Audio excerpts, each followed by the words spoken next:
This isn't my story, but it's apparently true. Scariest story I've ever heard.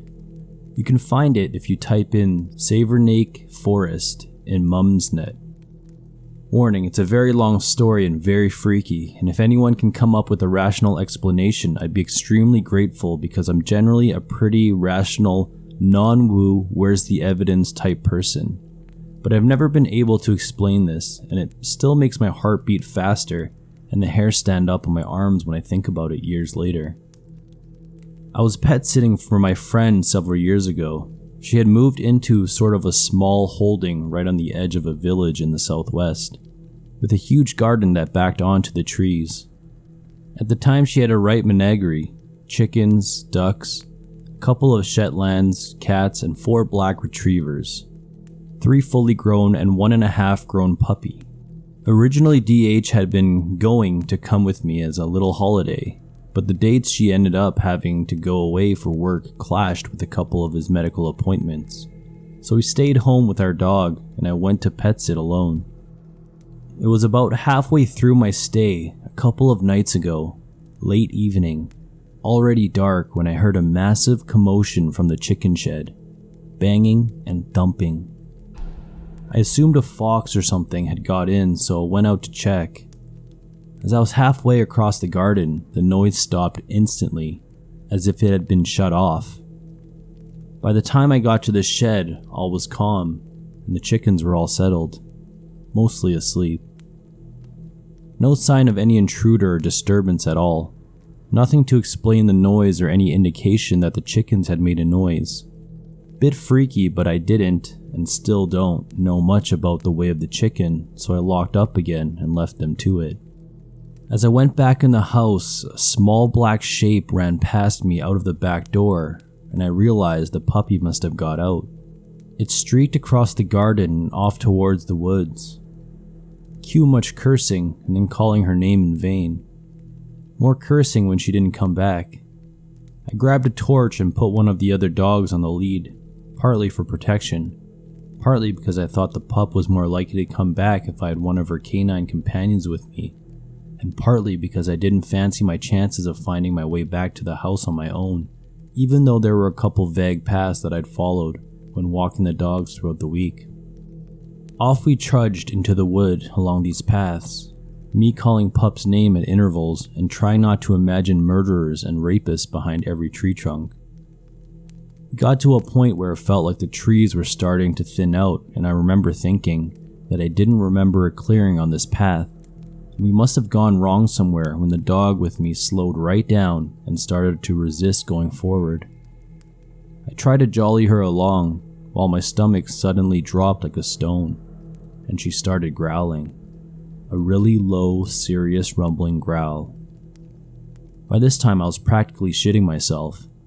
I tried shining the torch ahead, but the beam just sort of bounced back off the darkness, if that made sense. I got the sense of something, or some things, moving, but just sinuous, deeper black shapes against the blackness and always on the periphery of vision. The hairs on my arms are standing up again, just remembering how completely and utterly terrified I was. I've honestly never known a feeling like it. At this point the dog sank right back down, still growling, hackles up and refused to budge.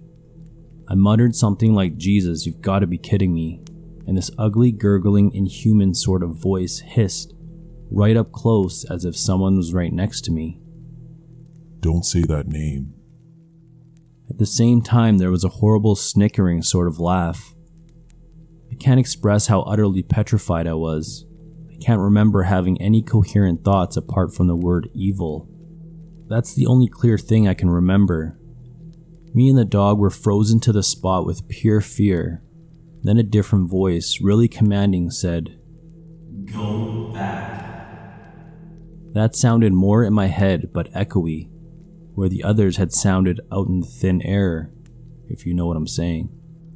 Wherever it came from did the trick. Me and the dog turned and belted back through the woods. She basically towed me. I just clung onto her lead, stumbling to keep up and sobbing with fear. I lost the torch somewhere on that wild run, but there was no way I was stopping to find it.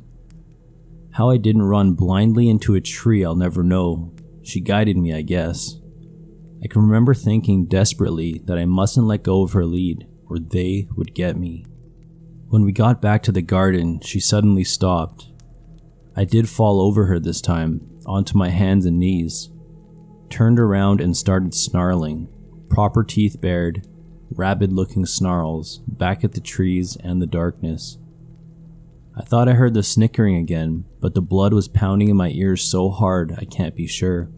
I scrambled up and ran to the back door, and she followed me, but backing and snarling all the way as if holding something at bay. Oh, and the chicken shed was banging and thumping again. I got the back door open, me and her belted in. I slammed home every bolt behind us. The other dogs left behind were staring at the door and growling too, with their hackles up, when I saw all three of them, puppy included. Acting like that, I started to cry properly because I honestly thought I was trapped in some horror film nightmare and was going to die. I don't know, I still don't know, what that black shape was that ran past me out of the house and triggered all of this because the puppy was right there in the kitchen. Anyway, I made sure every door and window was locked and bolted. I turned on every light in the house. I wandered around mumbling all sorts of weird, half-religious, half-spiritual shit to ward off evil spirits. Gradually, the dogs settled down and stopped growling, and eventually stopped glancing at the door. Funnily enough, I didn't sleep for 1 second that night and rang my DH and begged him to come over the last couple of days. I know I didn't dream it because I was covered in scratches from running through the woods and had grazed hands from where I fell over the dog in the garden. Nothing like that has happened before or since, and I hope it never does. It was the single most terrifying experience of my entire life.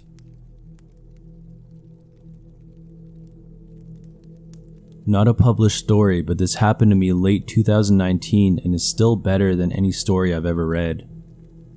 I was homeless and living at a shelter, and the shelter is on the campus of a defunct state mental hospital.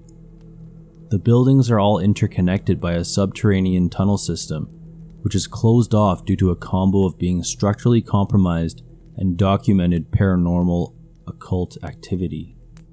I was washing dishes in the kitchen late one night because doing extra shelter chores earned you bonus perks like bus tokens, gift cards for places like Walmart, Target, and the like, or even nights off site that weren't for anything work, medical, legal, or family emergency related. Anywho, the kitchen is in the shelter basement and adjacent to the tunnel system. Unbeknownst to me, no one, staff and residents alike, liked being in the basement alone at night. I knew the history of the hospital, but not of the shelter itself. So I'm hand washing, and this is crucial, dishes all by my lonesome. It wasn't the first time, but was most definitely my last. It was late in the year, but still warm out so that the heat wasn't on yet. All of the kitchen appliances were off, dishwasher included. Out of nowhere, the whole kitchen heats up by like 15 to 20 degrees, and I get this massively heavy feeling like trying to move through a wet cement, as well as the feeling of something watching me that did not want me there, to the point of me being unable to breathe. It's also worth noting that I was a shelter goofball and always made people laugh, so nobody ever had an issue with me, staff included. Needless to say, I was a model resident, so this wasn't someone with a personal grudge trying to freak me out. Suddenly, I both hear and feel this booming, resounding, deep voice that says a single word. Run. Obviously, I book it out of there and sprint up the stairs, and immediately, when I left the hallway, where the kitchen and the tunnel system were, it cooled off back to normal. The heavy feeling went away instantly, and I could breathe again.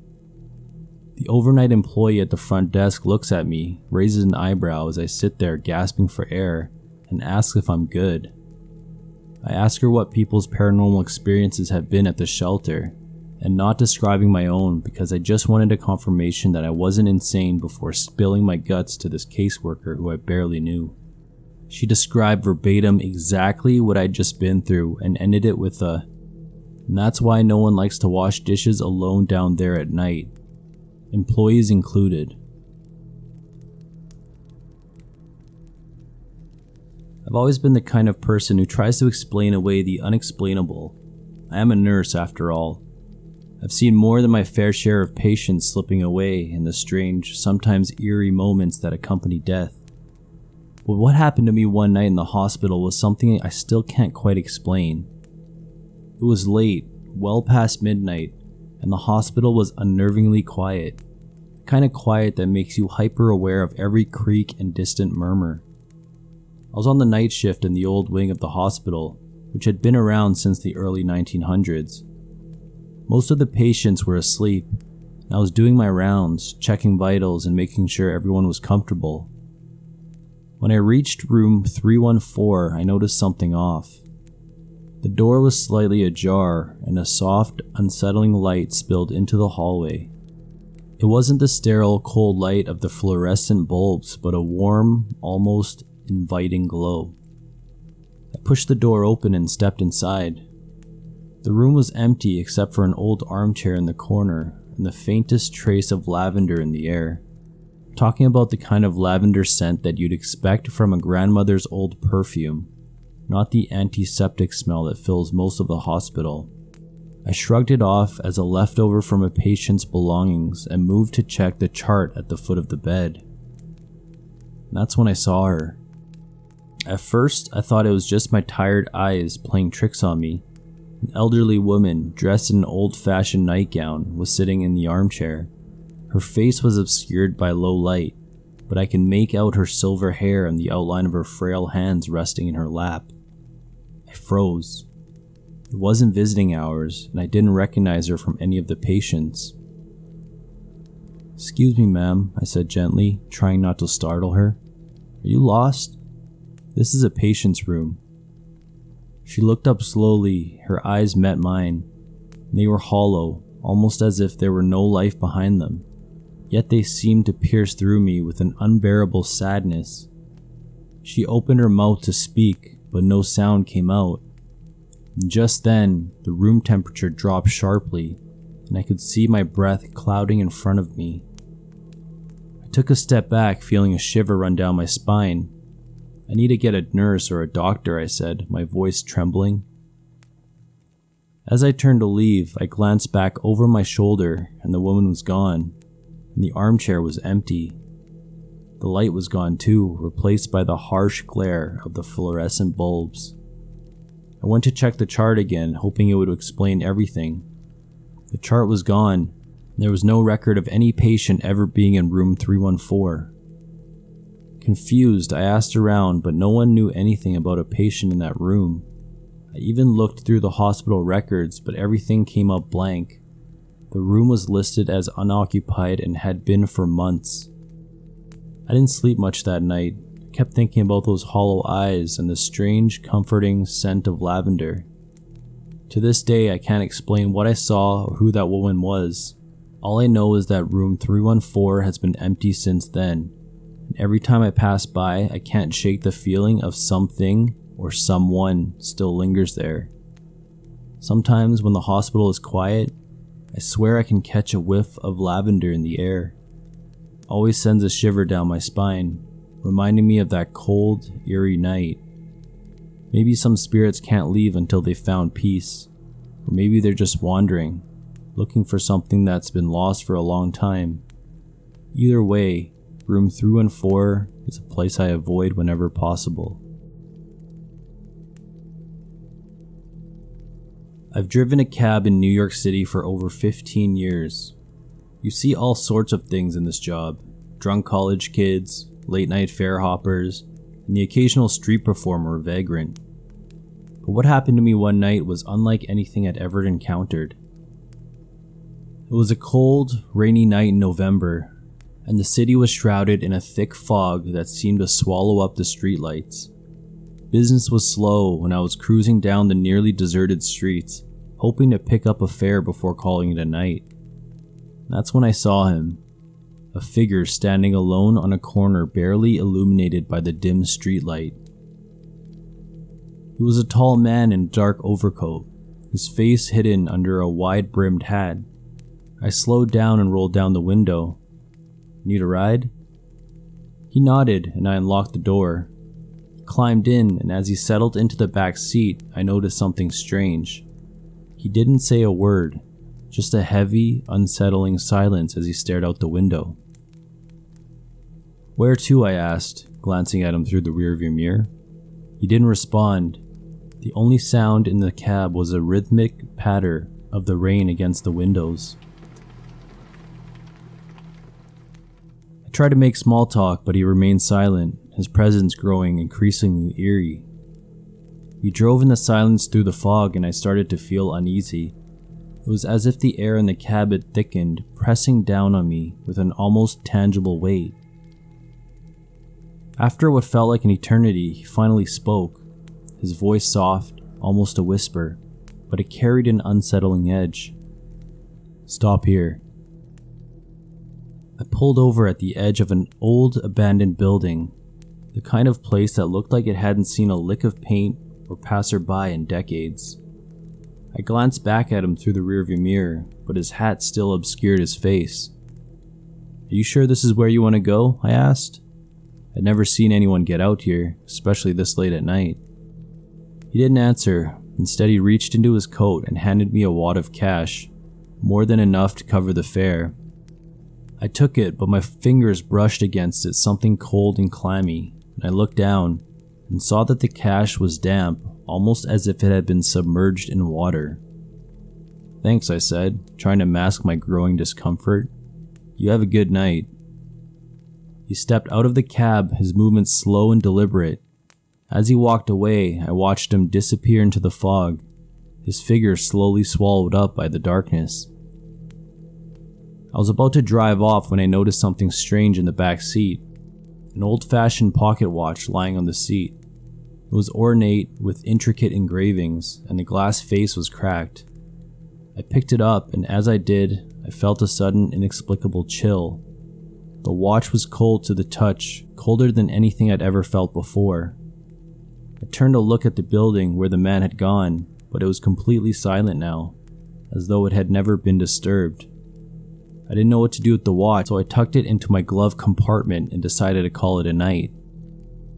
That's when the dreams started. Each night I'd find myself standing in that same foggy street corner, the same abandoned building looming in the distance. The man would be there, waiting, his face still hidden, but his presence unmistakably menacing. I tried to run, but my legs would feel like lead, and the fog would close in, thickening around me until I couldn't breathe. I never saw the man again, but the watch stayed in my glove compartment. I tried to get rid of it, but no matter how many times I threw it away, it always ended up back in the cab. The dreams grew worse, and the fog seemed to follow me, haunting my nights with its oppressive chill. Now, every time I pick up a fare on a foggy night, I can't help but feel a sense of dread. The city's noise seems to fade, replaced by the whisper of that cold, eerie presence. I keep hoping that one day I'll be able to rid myself of that cursed pocket watch, but until then, I'm trapped in a cycle of fear and unease, forever haunted by the man who never said a word.